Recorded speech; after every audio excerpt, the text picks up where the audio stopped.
主席，我發言係支持吳錦華議員提出嘅議案同埋修正案嘅。根據最新公布嘅全球金融中心指數，香港總體評分上升，繼續排名全球第3、亞太區第1。喺金融科技等多個項目呢，我哋都係位居榜首嘅，反映咗多年嚟嘅努力嘅成果。同時亦都提醒我哋呢，半點都唔可以鬆懈，必須加倍努力去優化同埋完善我哋嘅政策措施。需要嘅時候都要引入一啲更加積極嘅新措施，包括有更加大效益嘅稅務誘因啦，嚟提升香港整體競爭力。事實上喺吸引外資同企業方面咧，香港近年嚟嘅策略明顯由被動變為主動，由過往主要依賴簡單低稅制，轉為以產業同埋區域為目標嘅政策導向，又成立咗引進辦啦，係聚焦生命科技、人工智能、金融科技、先進製造等嘅前沿領域企業咧。至今我哋都成功引進咗102間重點企業，累計投資超過225億港元。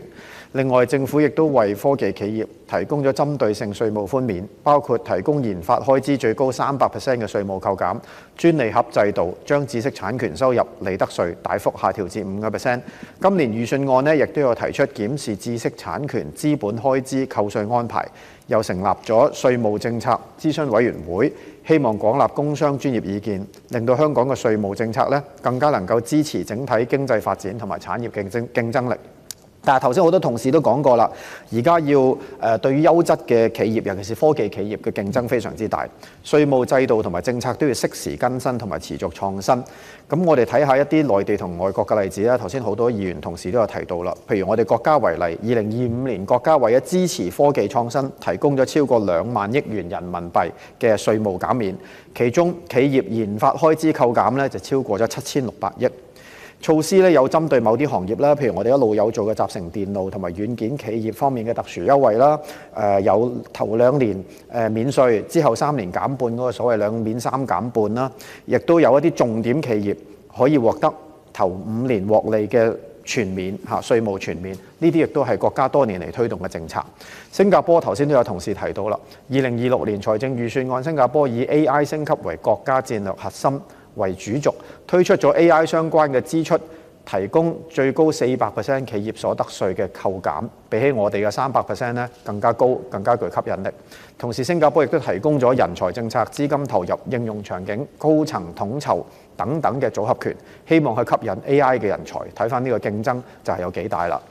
而至於我哋呢，我哋睇翻政府最近回答我今年就住財政預算案嘅提問呢，2024-25年度申索扣稅嘅研發開支總額係44.1億元，但係我睇翻統計處嘅資料呢，我哋2024年本地研發總開支呢係357.72億元，即係代表呢300幾億研發開支入邊呢，得12% 有去申請我哋研發開支嘅扣減。咁呢個我諗大家都要睇深一層嗰個數據啦。點解得12% 呢？係我哋呢個項目唔夠吸引啦，個稅扣唔夠吸引啦，定係參與大部分科研嘅香港都係公營企業，所以佢哋冇申請呢個計劃。私人企業可能佔比較少。咁呢啲我諗都係政府值得去深思嘅，睇一睇呢個數據。再比較其他啲地方啦，杜拜近年推出咗一個甚至乎係免徵收利得稅嘅一個措施，亦都吸引咗數千間、8000幾間公司去佢嗰個杜拜國際金融中心度註冊，亦都顯示到呢啲係一個稅制對吸引佢哋重點企業嘅一個發展嘅一個誘因。所以我相信呢，我哋唔係要鬥低，不過我哋真係要考慮同埋借鏡目前市場上有嘅唔同措施。所以我建議政府考慮將現時研發開支最高300% 嘅扣稅額，係咪可以考慮提升到最少400% 呢？亦都要配合各種高端科技人才輸入計劃、應用場景落地安排，同埋政府以外更加多嘅研發資金嘅投入，形成更加完整嘅產業扶持生態同埋內心資本。亦都要針對15規劃入邊提到嘅重點發展領域，譬如半導體啊、人工智能啊、商業航天、量子科技、具身智能、生命健康等前沿嘅科技領域，係咪針對佢哋建議推出戰略性嘅稅務優惠計劃，嚟到滿足我哋引進呢啲企業嘅要求？譬如研發投入同埋喺香港聘請科技人才數目都可以獲得稅務扣減等等。